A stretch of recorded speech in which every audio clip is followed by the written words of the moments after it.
이 나쁜 놈아, 어떻게 나한테 그런 말을 할 수 있어? 제 앞에서 제 첫 사랑이자 모든 걸 함께했던 사람이 울고 있습니다. 그것도 난생 보여준 적 없던 원망 가득 서린 눈빛으로 저를 쳐다보고 있었죠. 제 가슴이 찢어지는 줄 알았죠. 하지만 지금은 악역이 되어야만 했습니다. 주제를 좀 알아. 뭐? 내가 아직도 쥐뿔도 없는 학생인 줄 알아? 이제 나도 어엿한 변호사야. 제 품에 걸린 변호사 배지를 가리키며 말했죠. 그러자 그녀가 입술을 꽉 깨물었죠. 너무 미안했습니다. 하지만 어쩔 수 없었죠. 지금은 그녀와 헤어져야만 하니까 말입니다. 그러니까 우리 앞으로 다시는 보지 말자. 그 말을 끝으로 저는 뒤를 돌아섰죠. 원래 녀석과 고등학교 시절부터 사귀며 어느덧 20대 후반에 접어든 지금 시점까지 수많은 이별들이 있었죠. 그때마다 저희는 다시 결합했습니다. 누가 먼저랄 것 없이 서로를 잡았죠. 하지만 이번만큼은 다른 걸 수정이도 직감한 듯했죠. 이전과 달리 저를 전혀 붙잡지 않았습니다. 내심 다행이라고 생각했죠. 사실 수정이가 저를 잡으면 저는 무조건 흔들렸을 테니까요. 제가 택시를 잡아서 올라탈 때까지 수정이는 저를 붙잡지 않았죠. 이제는 완전한 이별이었습니다. 저는 택시기사님께 말했죠. 서울 성묘 병원으로 가주세요. 택시는 얼마 지나지 않아서 제 아버지가 입원해 있는 병원에 도착했죠. 602호 병실에 가자 호흡기를 달고 계신 아버지가 계셨습니다. 저는 그런 아버지의 손을 꼭 잡았죠. 제 아버지는 최근에 교통사고를 당하셔서 식물 인간이 되셨습니다. 범인은 잡지 못했죠. 그래서 막대한 병원비는 오로지 제 몫이었죠. 한 달에 몇백만 원씩 나가는데 일개 변호사 월급으로는 감당하기가 너무 힘들었죠. 그로 인해서 저는 수정이와 함께 그리던 미래도 포기할 수밖에 없었습니다. 수정이에게 이런 짐을 짊어지게 할 수는 없으니까 말이죠. 수정이의 집안도 부유한 편이 아니었고 수정이도 벌이가 크지 않기에 너무나도 뻔한 고행길이었거든요. 그래서 저는 첫사랑이었던 수정이를 포기할 수밖에 없었죠. 수정이는 이 사실을 모르고 있지만 말입니다. 아마 저를 엄청 원망하겠죠. 이 사실을 알게 되면 수정이는 어떻게든 제 옆에 있으려고 할 걸 알기에 저는 차마 말할 수가 없었죠. 이내 얼마 지나지 않아 제 휴대전화로 전화가 걸려오더군요. 이번에 결혼정보 회사에 등록하신 프로필을 보고 여자 회원분께서 마음에 든다고 한번 뵙고 싶다고 하시더라고요. 돈은 많으십니까? 그의 상담사분이 조금 당황하신 눈치더라고요. 보통이라면 예쁜지 성격은 어떤지 이런 걸 물으니 말입니다. 하지만 저에게는 그게 중요한 게 아니었죠. 여자 쪽에서 돈이 많아야 했습니다. 제 변호사 사무실을 개업해서 돈을 많이 벌어서 아버지의 병원비를 충당할 수가 있으니 말이죠. 네, 돈은 많으신데 아무래도 소문이 좋으시진 않아요. 그 뒤로 상담사는 설명을 이어갔죠. 돈도 많으시고 얼굴도 상당히 예쁘신데 그런 장점을 뒤집을 만큼 성격이 상당히 드세다고. 게다가 남자 보기를 아주 벌레 보듯이 한다고 하더군요. 그리고 어째서인지 그녀의 남편들은 전부 이 세상 사람이 아니었죠. 물론 그녀의 탓은 아니겠지만 조금 꺼림직한 부분들이 있어서 남성 회원들이 기피하고 있다고 그에 제가 대답했죠. 상관없습니다. 돈만 많으면 됩니다. 그러면 일주일 뒤에 여기서 뵙는 걸로 알고 있겠습니다. 아다만 한 가지 당부드릴 점이 있습니다. 제 아버지가 식물인간 상태인 것만큼은 무조건 숨겨야 한다고 하더라고요. 그게 들키면 결혼이 절대 성사되지 않을 거라고 말이죠. 이내 전화가 끊어졌죠. 저도 모르게 눈물이 나오더군요. 돈 때문에 제 첫사랑과 헤어지게 되었으니 말입니다. 저는 수정이와 제 인생에서 가장 초라하고 가질 것 없던 시절에도 제 곁에 있어 주었습니다. 제 주변 또래들을 보면 전부 번듯한 직장에 취직해서 행복한 가정을 꾸리고 있는데 저는 변변한 직장도 없고 월세를 낼 돈도 없어서 고시원을 변변하던 그 시절에도 수정이는 계속 제 옆에 있어 주었죠. 저는 사법시험 준비 때문에 돈도 벌지 못했지만 수정이는 직장을 계속 다니고 있었죠. 그래서 제가 돈 없는 걸 뻔히 아니까 늘 데이트 비용을 내주면서 배려해 주었습니다. 그런 변변치 않은 저를 무조건 사랑으로 보살펴주고 제가 사법시험 1차에 합격했을 때는 정말 자기 일처럼 기뻐해 주곤 했었죠. 정말 다시 이런 사람을 만나지 못할 것 같다는 강한 감정이 들었습니다. 꼭 제가 변호사가 되어 수정이를 호강시켜 주어야겠다는 생각을 했죠. 정말 돈을 원 없이 벌어서 수정이가 하고 싶은 거 다 해주고 싶었는데 지금은 그 돈 때문에 헤어지게 되었으니 말입니다. 현실의 높은 벽 앞에서 사랑을 포기할 수밖에 없었죠. 그로부터 얼마 지나지 않아 저는 결혼정보회사에서 소개시켜준 그녀를 만나게 되었습니다. 안녕하세요. 저는 인사를 하며 방 내부로 들어갔죠. 그러자 그녀가 다리를 꼰 채로 저기 앉아있더군요. 그런데 생각보다 너무나도 예뻤고 몸매도 좋았죠. 상당히 의외라고 느끼며 저는 조심스럽게 앉았습니다. 그러자 그녀가 저를 툭 쳐다보니 퉁명스러운 표정을 지으며 말하더라고요. 안녕하세요. 뭐 제 프로필은 미리 들어서 알고 계시죠? 그러면서 자기 프로필이 적혀있는 종이를 내놓더라고요. 뭐 원래 결혼 생각은 없는데 하도 아버지랑 어머니가 계속 변호사 사위 그렇게 노래를 부르셔서 어쩔 수 없이 나오게 됐어요. 정말 성질이 더럽긴 하더라고요. 다른 남자들이 떨어져 나간 이유를 충분히 알 수 있었습니다. 다른 남자들이 주눅을 든 이유도 충분히 납득이 갔습니다. 그런데 저는 그런 그녀의 태도 따위는 전혀 관심이 없었죠. 저에게 중요한 건 그녀 집안의 돈이니까 말입니다. 네, 그러면 당장 날짜를 잡죠. 네? 그의 그녀가 짐짓 당황한 표정을 짓더라고요. 보통 이렇게 말하면 다른 남자들은 주눅이 들어서 제대로 기도 못 펴는데 저는 너무 달랐기에 의외라는 듯 저를 바라봤죠. 그쪽 분은 변호사 사위라는 타이틀이 필요하고 저는 그쪽 집안의 돈이 필요하고 이것만 있으면 되는 거 아닙니까? 뭐가 문제죠? 그의 그녀가 어이없다는 듯 저를 한참 동안이나 쳐다보더니 이내 픽 웃더라고요. 재밌네요. 뭐 날짜는 제 쪽에서 조율해서 통보해드리죠. 그런데 혹시 시간 괜찮으세요?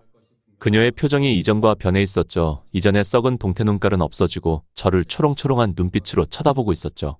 솔직히 조금 당황스러웠습니다. 갑자기 왜 이렇게 태도가 변한 건지 말입니다. 하지만 저에겐 그런 걸 고려할 여유가 없었죠. 시간 없습니다. 일하러 가야 됩니다.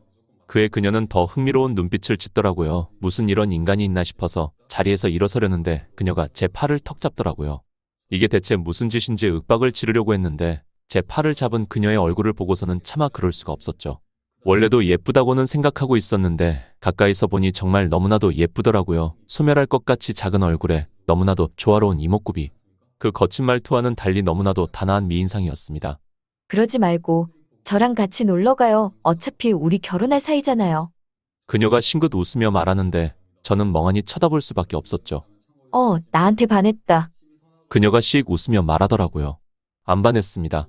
네, 그런 걸로 하죠. 그보다 저희 어디 갈까요? 그녀가 제 팔목을 잡고 질질 끌고 나가기 시작하더라고요. 저 일하러 가야 된다니까요. 하지만 그녀는 그런 저의 의견을 전혀 아랑곳하지 않고 밖으로 끌고 가기 시작하더라고요. 결혼정보회사 직원은 저를 보더니 짐짓 당황한 눈치였습니다. 그야 당연히 실패할 줄 알았는데 오히려 그녀가 매달리는 모습을 보고 당황한 듯했죠. 이후로 그녀와 같이 근처 영화관에 왔습니다. 이번에 새로 개봉한 영화인데 엄청 재밌대요. 이거 이름이 뭐라더라 기억은 안 나는데 암튼 같이 보죠. 저는 멍하니 서서 그녀를 바라봤죠. 갑자기 이렇게 돌변한 그녀의 태도가 도저히 이해가 되지 않았거든요. 제가 가만히 자리에 서서 움직이지 않자 그녀가 휙 뒤를 돌아보고서는 말하더군요. 뭐예요? 안 와요? 아니, 우리 이럴 필요 없지 않습니까? 그냥 피차 서로 조건들이 필요해서 결혼한 건데 이런 감정적 교류를 할 필요가. 저는 그쪽이 마음에 들었는데요. 네? 저는 그쪽이 마음에 들었다고요. 하지만 그쪽 분은 딱히 그런 상태는 아닌 것 같으니 제가 노력을 해봐야죠. 이젠 제가 약자네요.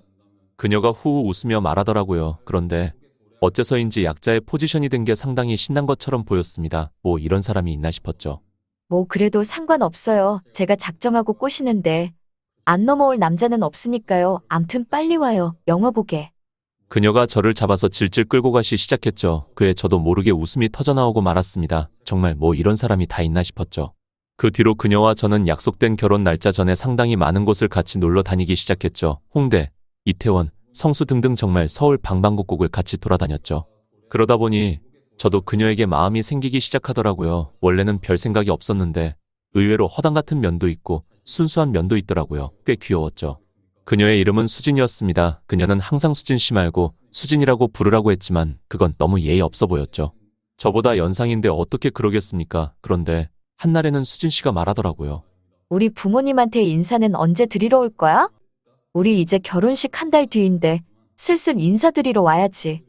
저는 입술을 꾹 깨물었죠. 그 사실은 알고 있었습니다. 알고 있는데 회피하고 싶었죠. 분명히 부모님끼리 상견례 자리가 만들어지게 되면 그 사실을 말해야만 합니다. 변호사 사무실을 개업하기 위해서는 꽤나 막대한 돈이 필요한데 그 돈을 투자해달라고 말하는 것도 상당한 부채의식이 느껴졌죠.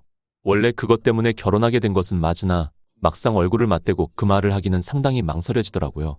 사실상 그 조건으로 저희는 만나게 된 것이니 말입니다. 게다가 아버지에 대해서 솔직히 말할 수는 없으니 거짓말을 해야 하는데 어떻게 해야 할지 정말 막막했죠. 그의 수진 씨는 저를 빤히 바라보더니 이내 고개를 끄덕이더라고요. 괜찮아. 자기가 뭘 걱정하는지는 알고 있어. 그녀는 제 손을 꼭 잡아주며 말하더라고요. 그녀의 손의 온기는 무척이나 따뜻했습니다. 상당히 의지가 되더라고요. 원래 이런 말까지 할 줄 아는 사람인지는 몰랐는데 말입니다. 얼마 지나지 않아 저는 손에 잔뜩 선물을 사들고서 수진 씨의 집에 방문하게 되었죠. 그런데 예상과 달리 두 분은 저를 환한 표정으로 맞이해 주셨죠. 저는 의아함을 안고서 거실 테이블에 앉아 있었죠. 그러자 가정부로 보이시는 아주머니께서 음식들을 차려주시더라고요. 집바닥은 전부 대리석으로 깔려져 있었고 가구들은 언뜻 보아도 몇 천만 원은 호가는 고가의 제품들 뿐이었죠. 정말 제가 이런 집에 장가를 와도 되는 건가 싶었죠. 솔직히 제 사정에 대해 말하기 싫었습니다. 그야 너무 배경 차이가 나 보이니까 말이죠. 하지만 언젠가는 말해야 하는 것이죠. 저는 용기를 내어 말씀을 꺼냈습니다. 사실 제게 많은 돈이 필요합니다. 그 말을 했죠. 처음 말 꺼내기가 어렵지 다음부터는 술술 나오더라고요. 나는 돈을 많이 벌어야 한다고. 솔직히 말하면 아버지에 관해서는 거짓말을 좀 했습니다. 지금은 행방이 묘연해서 뵙게 해드리지 못할 것 같다고. 이걸 말하면 결혼을 하지 못할 게 너무 뻔했으니까요. 혹시라도 결혼하더라도 이혼당할 게 너무 뻔해서 무조건 숨겨야만 하는 사실이죠. 그래서 저는 아버지에 대한 말 대신 야망이 너무 커서 꽤나 큰 규모의 변호사 사무실을 개업하고 싶은데 돈을 좀 지원해달라고 말씀드렸죠. 정말 말하기 나 부끄러운 이야기였지만 한 번 말에 물꼬를 트니 술술 나오더군요. 말을 다 하고 나니 뒤에는 엄청난 부끄러움이 몰려왔죠. 수진 씨의 부모님이 저를 어떻게 볼까 하고 말입니다. 너무 속물처럼 보실 것만 같았거든요. 게다가 이렇게 양가 집안 차이가 많이 나는데 저를 어떻게 볼지 정말 두려웠죠. 하지만 그럼에도 수진 씨의 부모님은 온화하게 웃으시며 말씀하셨죠. 괜찮아. 뭐 그럴 수도 있지 않겠나. 오히려 솔직해서 좋구만. 뒤에서 구린 생각을 하는 사람보다는 낫지 않나. 정말 의외였죠. 그런 게 아무렇지도 않다니. 사실상 돈을 받기 위해서 결혼하는 것과 다름없는데 말입니다. 그런데 그런 것쯤은 전혀 상관이 없으신 듯 하셨죠. 그 뒤로 저희는 상당히 많은 이야기를 나눴습니다. 생각보다 소박하고 좋으신 분들이었죠. 수진이는 먼저 술에 취해서 방에 들어가고 갑자기 두 분의 표정이 싹 변하시더라고요. 갑자기 무슨 일이라도 있나 싶었죠. 수진이를 많이 좋아하나? 그에 저는 짐짓 당황했죠. 안 좋아한다고 말해도 어떻게 장인 어른 앞에서 그걸 솔직하게 말할 수가 있겠습니까? 네. 그의 장인 어른은 저를 유심히 쳐다보시더니 이내 말씀하셨습니다. 아직 그렇게 좋아하지 않는 것 같으니 다행이구만. 대체 무슨 소리인가 싶었죠. 그렇게 좋아하지 않는 것 같으니 다행이라니 말입니다. 수진이한테 절대 마음을 다 주지 말게나. 절대로 말이야. 변호사 개업 비용 정도는 내게 아무것도 아니니 걱정하지 말게나. 다만 내가 당부한 건 꼭 지켜야 해. 잔뜩 경고음이 섞인 목소리였죠. 정말 의아했습니다. 저는 그 말을 도저히 이해를 하지 못하겠더라고요. 결혼하는 사이인데 절대 마음을 다 주지 말라니 말입니다. 그 인사를 끝으로 저희는 한 달 후에 결혼식을 올리게 되었죠. 제 결혼식에 온 친구들 모두 저를 보고 너무 부럽다고 하더군요. 이야, 저렇게 예쁘신데 금수저기까지 하시다고? 너 정말 땡 잡았다. 그에 저도 조금 어깨가 으쓱해졌죠. 확실히 객관적으로 봐도 지금 아내는 엄청나게 예뻤고 집안까지도 좋았으니 말입니다. 그렇게 신랑 대기실에 있는데 이내 한 여자가 문을 열고 들어왔습니다. 저는 그녀를 보고서는 얼어붙을 수밖에 없었죠. 바로 수정이었습니다. 그녀는 제가 입은 복장을 보더니 입술을 꽉 깨물더군요. 이내 제 앞에 와서는 말했습니다. 결혼 축하해. 잘 어울리네. 그녀가 제게 꽃다발을 건네주며 말하더군요. 고맙다. 그 꽃다발을 봤는데 마음이 정말 무겁더라고요. 그보다 사실 저도 수정이에게 물어보고 싶은 게 있었습니다. 어느덧 저희는 헤어진 지 1년이 되었죠. 그렇게 예쁘고 참하던 수정이에게 대시하는 남자들은 넘쳐났죠. 호시탐탐 헤어질 기회를 노리고만 있던 남정네들 말입니다. 그 중에서는 중견 기업의 자제분도 있었죠. 그런데도 수정이는 다 거절했다고 하더군요. 아직도 좋아하고 있는 사람이 있다면서. 그 좋아하고 있는 사람이 누구인지 무척이나 궁금했죠. 대체 누구길래 중견 기업 자제분의 구애도 거절하는지 말입니다. 설마 나인가 싶은 기대감도 들었지만 이내 생각을 접었죠. 제가 그 중견 기업 자제분이랑 게임이 될 리는 없지 않습니까? 그에 제가 물어봤습니다. 너 아직도 좋아하고 있다는 사람이 누구야? 어? 그에 그녀는 화들짝 놀라더군요. 아니 대체 누구길래 그런 사람까지 거절했나 하고 궁금해서. 그에 그녀는 저를 빤히 쳐다보더라고요. 그러다가 이내 피식 웃으며 말했습니다. 너가 모르는 사람이야. 그에 저는 고개를 끄덕였죠. 궁금하긴 했지만 그걸 꼬치꼬치 캐물을 수도 없는 노릇이니 말입니다. 저희는 이제 정말 아무 사이도 아니니까 말입니다. 얼마나 좋아하길래 그녀가 결혼을 하지 않고 아직까지도 있는지 궁금했지만 우선 그건 참아두기로 했죠. 그 뒤로 저희는 결혼식을 올렸습니다. 그 뒤로 저희는 신혼여행을 왔죠. 해가 떠 있는 시간 동안 정말 정신이 없게 놀았죠. 이내 저희는 숙소로 돌아왔습니다. 자기야, 또 일만 하는 거야? 제가 한쪽 방에서 일을 하고 있는데 수진 씨가 제 어깨를 감싸며 말하더라고요. 그러지 말고 나랑도 놀자. 조금 애원하는 듯한 목소리에 노트북을 닫을까 생각도 했지만 그러지 않았죠. 왜냐하면 저에게는 지금은 일이 더 중요하니까 말이죠. 조금 화가 나겠지만 뭐 어쩔 수 있습니까? 이번 개업이 반드시 성공해야만 아버지의 병원비를 낼 수 있으니 말입니다. 제가 거절하자 그녀의 반응이 상당히 오묘했죠. 오히려 좋아라는 듯한 느낌이었습니다. 아쉽지만 어쩔 수 없지. 나 그런데 좀 서운해. 분명히 말과 표정은 반대가 되는 듯했죠. 의아했지만 별 생각하지 않았습니다. 그녀를 좋아하긴 하지만 아직 모든 걸 포기하고 좋아할 정도는 아니었으니 말입니다. 그렇게 저희는 신혼여행을 끝마치고 다시 한국으로 돌아왔죠. 그 뒤로부터 저는 상당히 바빴습니다. 제 새로운 변호사 사무실 개업에 박차를 가하기 시작했죠. 정말 정신없이 바빴습니다. 부동산도 많이 보고 주변 선배들을 통해서 어떤 프로세스가 효율적인지도 많이 공부하고요. 그로부터 얼마 지나지 않아 저는 강남에 번듯한 변호사 사무실을 차릴 수 있게 되었죠. 꽤 많은 돈이 들었지만 수진 씨의 부모님은 그런 건 전혀 아무렇지 않다는 듯 통 크게 내주셨죠. 그러면서 계속 일전에 했던 이상한 말만 계속하셨습니다. 절대 수진이에게 모든 마음을 주지 말라고 말이죠. 정말 이상하신 분들이었습니다. 그렇게 저는 변호사 사무실을 개업하고 나서 정말 바빴습니다. 일전에 월급을 받으며 일할 때는 그냥 받은 대로만 일을 하면 상관없었죠. 하지만 지금은 온전히 제 회사다 보니 퇴근 개념 같은 건 없었죠. 그러다가 한날에는 전화가 걸려오더군요. 그냥 무시하려고 했지만 그럴 수가 없었습니다. 바로 병원에서 걸려온 전화였으니까요. 저는 받고서는 머리가 새하얘졌습니다. 갑자기 아버지께서 발작을 하셔서 지금 위급하신 상태더라고요. 저는 급하게 병원으로 갔죠. 아버지께는 수술을 하고 계시더라고요. 이내 선생님께서 나오셔서 말씀하셨습니다. 다행히 수술은 성공적으로 끝났습니다. 그런데 정말 저분이 아니었으면 위험할 뻔했습니다. 의사 선생님께서 저 멀리 가리키며 말씀하셨죠. 저희 병원에 잠깐 전력이 나가서 환자 상태 체크도 불가능한 상황이어서 간호사도 체크를 못했거든요. 정말 위험했죠. 저분이 알려주신 덕분에 무사할 수 있었습니다. 저는 그쪽을 돌아봤죠. 그리고 저는 놀랄 수밖에 없었습니다. 거기에 있는 수진 씨가 계셨거든요. 이쪽으로 뚜벅뚜벅 걸어오고 있었습니다. 분명히 숨기고 싶었는데 수진 씨는 알고 계셨죠. 무서웠습니다. 수진 씨가 저를 어떻게 볼지 말입니다. 그야 저는 수진 씨에게 사실상 엄청난 거짓말을 한 것과 다름이 없으니 말입니다. 이전과 같은 표정으로 저를 쳐다봐 주시지 않을게 뻔했죠. 그런데 수진 씨의 반응은 상당히 의외였죠. 제 옆으로 와서는 제 손을 꼭 잡아주더니 말하더군요. 이런 일 있으면 나한테 말을 해줘야 할 거 아니야. 미안. 잠깐의 서운함을 말한 이후 다음으로 이어질 건 당연히 구박이겠죠. 이제부터 뒤에 나올 말은 듣지 않아도 무슨 말인지 알 수 있었습니다. 이런 집안인 줄 알았으면 결혼하지 않았을 거다부터 해서 부모님이 투자한 돈 전부 회수해라 이런 말이 나올 게 너무나도 뻔했죠. 이내 그 무서운 입이 떼지기 시작했습니다.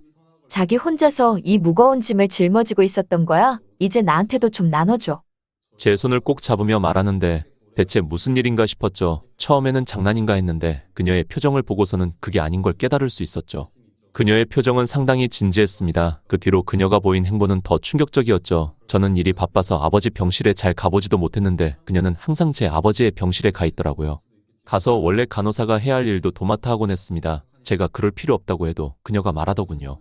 자기 아버지인데 어떻게 내가 가만히 있어. 너무 오래 누워있으면 침대와 닿는 부분이 썩을 수도 있었기에 그녀는 매번 뒤집어주곤 했죠. 정말 너무 고마웠습니다. 처음에는 큰 마음은 없었지만 그녀의 이런 모습에 점점 더 마음이 커지기 시작했죠. 그렇게 저희는 결혼 1주년이 되어 해외여행을 가게 되었죠. 일본이었기에 가까워서 잠깐 다녀오기 좋았죠.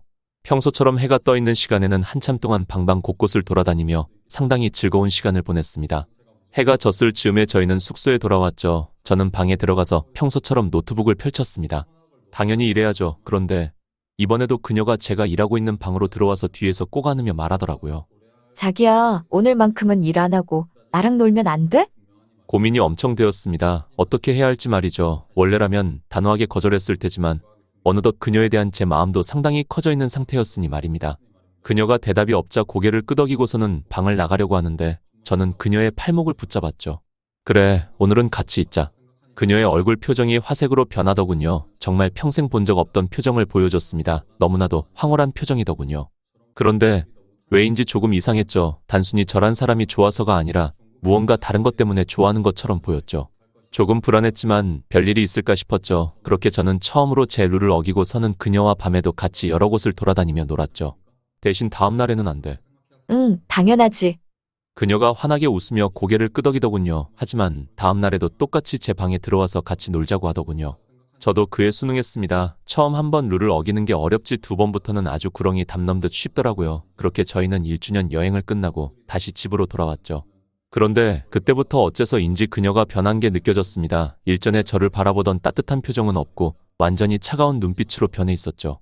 도저히 이해가 되지 않았죠. 하루는 엘리베이터를 기다리고 있는데 옆집 문이 열리는 소리가 들리더군요. 이곳에 이사오고 옆집을 처음 보는 것이었기에 저는 인사를 꾸벅했죠. 안녕하세요. 그렇게 인사를 하고 힐끔 보는데 저는 넋놓고 그를 바라볼 수밖에 없었죠. 서울에 살다 보니 꽤나 많은 연예인들을 봤기에 어지간히 잘생긴 사람을 봐도 별 생각이 들지 않았죠. 그런데 옆집 남자분은 달랐습니다. 정말 소멸할 것 같이 작은 얼굴에 꽉 찬 이목구비 전형적인 꽃미남 상이었죠. 남자가 봐도 이렇게 넋놓고 쳐다볼 정도인데 여자가 보면 어떨지 정말 상상도 가지 않았죠. 이내 그 남자분이 의아한 표정을 지으시며 말씀하셨죠. 혹시 무슨 하실 말씀이라도? 아차 싶었죠. 사람을 이렇게 빤히 바라보는 것은 예의가 아니니까 말입니다. 아, 너무 잘생기셔서 죄송합니다. 그의 그 남자분은 저를 빤히 쳐다보더니 이내 피식 웃으시더라고요. 괜찮습니다. 자주 겪는 일이니까 말입니다. 그렇게 저희는 1층에서 서로 인사를 하고 갈 길을 갔죠. 그 뒤로 어째서인지 그분과 자주 마주치게 되었죠. 그분의 이름은 은우더라고요. 생긴 것과 비슷하게 전형적인 미소년의 이름이었죠. 그런데 정말 그분의 사생활은 정말 다이나믹하더라고요. 날마다 옆에 있는 여자가 바뀌었습니다. 은우 씨와 함께 탈 때마다 어째서인지 제가 괜히 뻘쭘했죠. 그러다가 우연히 저희 아파트 입주민끼리 모이는 파티가 있었죠. 저는 아내를 동행하고 같이 나갔습니다. 보통 부부 동반이다 보니 남자 1명, 여자 1명 이렇게 오는 게 정석적이었죠. 그런데 거기서도 은우 씨는 상당히 놀라울 수밖에 없었죠. 여자를 3명이나 데리고 왔으니 말입니다. 입주민들 모두 혀를 끌끌 차며 보더라고요. 그럼에도 은우 씨는 전혀 아랑곳하지 않고 할 말은 다 하고 드시고 싶은 거 다 드시더라고요. 그런데 왜인지 제 와이프가 은우 씨를 바라보고서 저를 처음 만났을 때와 비슷한 흥미 가득한 눈빛을 짓더라고요. 물론 제 기분 탓일 수도 있겠지만 말입니다. 사실 최근에 와이프가 저를 대하는 태도가 너무 변해서 저도 모르게 위축된 것 같았습니다. 예전에는 제가 집에 돌아왔을 때는 수고했다며 꼭 안아주며 자기는 쫄쫄 굶고서 자기가 직접 차린 밥상을 같이 먹곤 했는데 요즘엔 제가 집에 들어가도 인사도 심드렁하고 밤에 제가 일하고 있을 때는 자기랑 같이 놀자고 하지도 않더라고요. 괜히 제 피해망상이겠거니 하고 저는 잠깐 화장실을 갔다가 돌아오는데 와이프는 은우 씨에게 말을 걸며 웃고 있더라고요. 뭐 그럴 수도 있다고 생각했습니다. 애초에 이 자리가 입주민들끼리 친목을 도모하기 위해 만들어진 자리이니 말입니다. 이내 평소와 같이 다시 정신없는 나날들을 이어가기 시작했죠. 어쩌다 보니 우연히 은우 씨와 같은 시간대에 엘리베이터에 타게 되었는데 저를 보더니 왜인지 평소와 다른 표정을 짓더라고요. 네, 안녕하세요. 저를 보며 어째서인지 불쌍하다는 듯한 표정을 짓더라고요. 조금 불편함이 느껴질 정도였습니다. 갑자기 왜 이렇게 변한 건지 의아했죠. 서로 안부를 묻다가 이내 은우 씨가 말씀하시더라고요. 저번에 그쪽 분 부인분이랑 이야기하시는데 상당히 재미있으신 분이시더라고요. 그 말을 듣고 저는 어떻게 반응해야 할지 모르겠더라고요. 솔직히 좀 기분이 나빴거든요. 여기서 화를 내야 하나. 그런데 화를 내는 건 너무 과한 반응인가 싶은 생각도 들었고요. 그런 생각을 하고 있는데 1층으로 내려서 나가셨죠. 솔직히 조금 불쾌했습니다. 조금 언짢은 마음으로 제 사무실에 출근했는데 의외의 인물이 있었죠. 바로 수정이가 있었습니다. 그녀는 저를 보더니 말하더군요. 잠깐 이야기 좀 하지 않을래? 안 그래도 마음이 복잡한데 수정이까지 보니 정말 머리가 욱신거리더군요. 긴 건 아니야. 잠깐만 이야기하자. 이내 그녀와 저는 근처에 한적한 카페로 왔죠. 빨리 말해주라. 나 일하러 가봐야 돼. 실제로 밀려있는 사건들이 산더미였으니까요. 빨리 가서 처리해야만 했습니다. 아, 그러니까 오해하지 말고 들어. 그녀가 손가락을 꼼지락거리더라고요. 대체 무슨 일인가 싶어서 저렇게까지 하는 건지 했습니다. 그녀가 저를 쳐다보다가 이내 큰 결심을 한 듯 심호흡을 크게 내쉬고서는 말했죠. 지금 너 아내분이 바람을 피고 있는 것 같아. 그게 무슨 말이야? 이거 한번 봐봐. 그녀가 저에게 서류를 한 장 건네더라고요. 거기에는 제가 봤던 옆집 남자와 아내가 같이 있는 모습이 찍혀 있었죠. 서로 보면서 환하게 웃고 있었습니다. 서로 낮 시간에 만나서 하하호호 웃으며 떠들고 있었죠. 주먹이 꽉 쥐어졌습니다. 물론 이것만 가지고는 확신할 수 없지만. 손가락을 꽉 쥐며 말하더군요. 나한테 이런 말하는 의도가 뭔데? 어? 냉정하게 생각해보면 충분히 의심할 만한 상황이었습니다. 최근에 갑자기 냉랭하게 변한 아내의 태도, 그리고 갑자기 어째서인지 나를 조롱하는 듯 보는 옆집 남자. 충분히 의심할 만한 상황이었죠. 하지만 저는 냉정하게 생각하지 못했습니다. 저는 오히려 수정이에게 화를 내기 시작했죠. 내가 지금 아내랑 헤어져서 너한테 갈까봐 그러는잖아. 솔직히 말해봐. 지금 내가 개업하고 잘 나가고 있으니까 괜히 그러는 거 아니야? 그만 멈추라고 이성이 말했지만 차마 그럴 수가 없었습니다. 왜인지 멈추지가 않았죠. 수정이가 저희 이런 초라한 모습을 알게 된 것에 대한 분노일까요? 아니면 나는 아내를 그렇게 좋아하는데 아내는 더 이상 나를 좋아하지 않는 것에 대한 방어 심리였을까요? 어느 쪽인지는 모르겠지만 저는 수정이에게 입에 담지도 못할 말을 쏟아낼 수밖에 없었죠. 수정이는 저를 보더니 눈물을 쪼르륵 흘리더군요. 그러면서 입술을 꾹 깨물고서는 말했습니다. 너 저번에 말했지. 뭘? 내가 왜 아직도 결혼 안 하고 이러고 있냐고. 대체 아직까지도 좋아하는 사람이 누구길래 이러고 있냐고. 어. 당연히 너야. 그의 심장이 총을 맞은 듯 철렁 내려앉더군요. 수정이가 눈물을 질질 흘리며 말했습니다. 어떻게 너를 잊겠어. 내 첫사랑인데. 마음이 정말 찡했습니다. 하지만 저는 자리에서 냉정히 일어섰죠. 저는 지금 아내에게 지켜야 할 의무가 있으니 말입니다. 그렇게 저는 다시 회사에 출근하고 평소처럼 집에 들어갔죠. 그런데 역시 오늘도 아내는 나오지 않더라고요. 원래라면 환하게 웃으며 저를 맞이해 주었는데 아내는 방에 틀어박혀서 휴대폰으로 누군가와 문자를 하며 화색을 띠고 있더라고요. 이내 제가 빤히 바라보고 있는 걸 알게 되자 화들짝 놀라며 말하더군요. 왔어? 응, 나 밥 좀 해줘. 배고파. 아, 빵 사놨으니 그거 먹어. 어? 부엌에 빵 사놨으니까 그거 먹으라고. 맛있을 거야. 그거 꽤 유명한 제빵사가 한 빵이거든. 그 말을 하고서는 다시 휴대폰에 시선을 돌리고서는 행복한 표정을 지으며 문자를 하더라고요. 설마 싶었습니다. 수정이가 한 말이 사실일 거라는 의심이 싹이 조금씩 싹트기 시작했죠. 부정하고 싶었지만 최근에 수진 씨가 하는 행동을 보면 그렇게 생각할 수밖에 없었죠. 그래서 제가 슬쩍 떠봤죠. 자기 혹시 옆집 남자 알아? 응, 당연히 알지. 엄청 잘생겼잖아. 분명 잘생기긴 했는데 인간적으로는 좀 별로지 않아? 응? 그게 무슨 소리야? 아니 매번 엘리베이터에서 마주칠 때마다 여자가 바뀌잖아. 자기도 나랑 같이 엘리베이터 타면서 같이 많이 봤고. 그래서 더 재밌는 거 아니야? 어?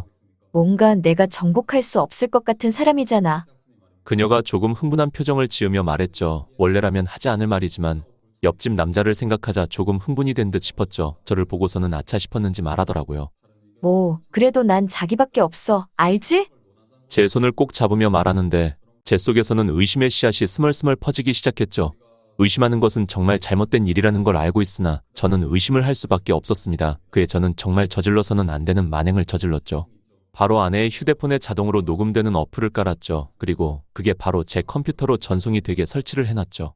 그렇게 평소처럼 회사에 출근을 하고 퇴근하기 2시간 전쯤에 아내의 휴대폰에서 전송된 녹음본을 듣기 시작했죠. 별일 있겠어. 아내가 저를 두고 바람을 필 일이 없지 않습니까? 괜히 수정이가 한 헛소리라고 생각을 했죠. 저는 노트북에 이어폰을 꽂고 녹음본을 듣기 시작했죠.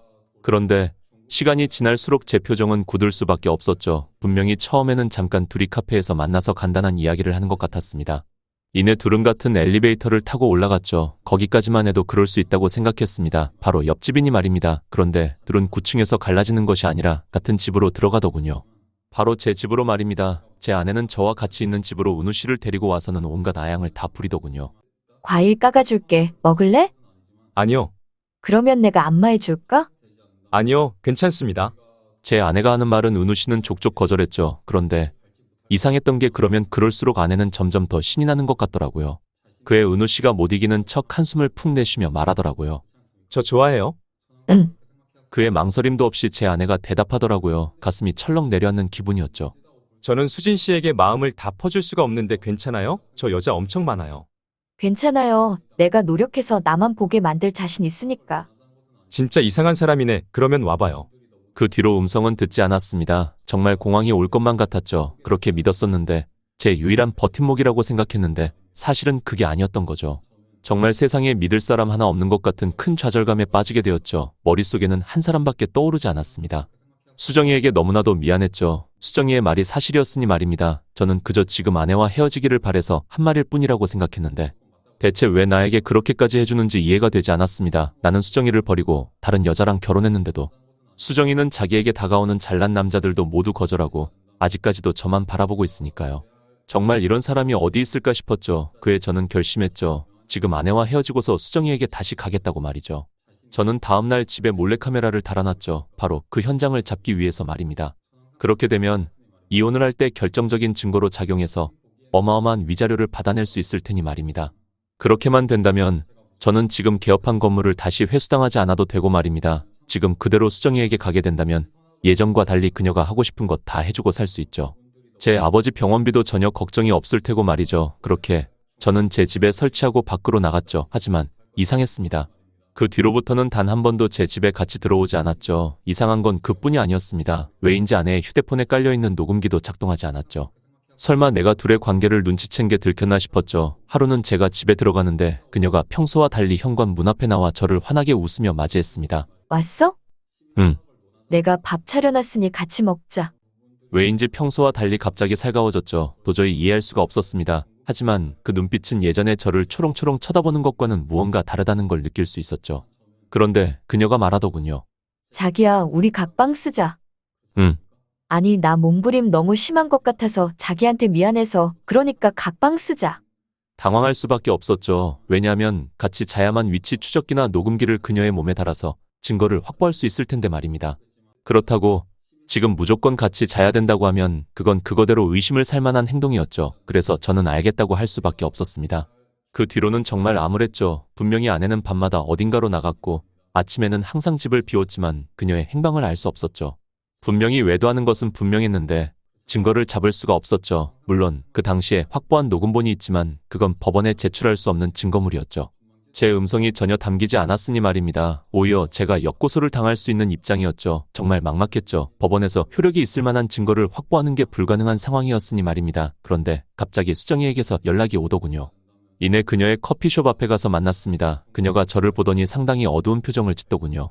무슨 일 있어? 어쩌다가 얼굴이 이렇게 상했어?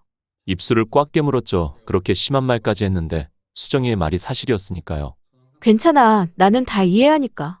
수정이는 그 당시 저희 심정을 다 이해한다는 듯 고개를 끄덕이며 말하더군요. 나라도 너 같은 상황이었으면 그렇게 했을 테니까. 정말 너무나도 고마운 녀석이었죠. 수정이를 만났는데 제 평생의 운을 다 썼다고 말해도 부족하지 않을 정도로 말입니다. 무슨 일이길래 그러는데 한번 말해봐. 수정이가 저를 빤히 바라보며 말하더군요. 아무 도움 안 될 것 알지만 왜인지 말하고 싶더라고요. 왜 누구에게 말하는 것만으로도 답답한 심정이 풀리지 않습니까? 그 누구에게도 말하지 못한 사실을 수정이에게 말한 것만으로도 답답함이 많이 풀리더군요. 수정이가 해결해 줄 수 있는 건 아니지만 한바탕 쏟아내고 나니 마음이 한결 풀리더군요. 내가 해결해 줄 수 있을 것 같은데? 무슨 말인가 싶었죠. 수정이가 그걸 해결해 주겠다니 그의 수정이가 입술을 꾹 깨물고서는 큰 결심을 한 듯 말하더라고요. 너 옆집 남자, 여자 엄청 많이 데리고 다닌다며 내가 옆에 있다 보면 분명 녹음할 수 있을 거야. 너 지금 아내인 수진 씨가 외도에 대해서 말하는 걸 말이야. 그녀가 주먹을 꽉 쥐며 말하더라고요. 분명히 현재로서는 가장 가능성 있는 상황은 맞죠. 맞는데 그렇게 되려면 그녀는 죽기보다 싫은 걸 해야만 했죠. 그러면 너 그 남자랑 사귀어야 하는데. 그녀는 지금껏 족족 다른 남자를 거절해왔죠. 그런 그녀가 다른 남자를 만나야 하는 것이었죠. 그리고 그녀가 그렇게 죽도록 싫어하는 바람둥이 남자를 말입니다. 그 누구도 아니라 바로 저 하나를 위해서 말입니다. 그녀가 그렇게 지키던 원칙을 깨야만 하는 것이죠. 제가 난처한 표정을 짓자 그녀가 제 손을 꼭 잡으며 말하더군요. 괜찮아. 너를 위해서라면 해줄 수 있으니까. 그러니까 혹시라도 필요하면 말해. 내가 할 수 있어. 대체 나를 위해서 왜 이렇게까지 해주는지 정말 이해가 되지 않았습니다.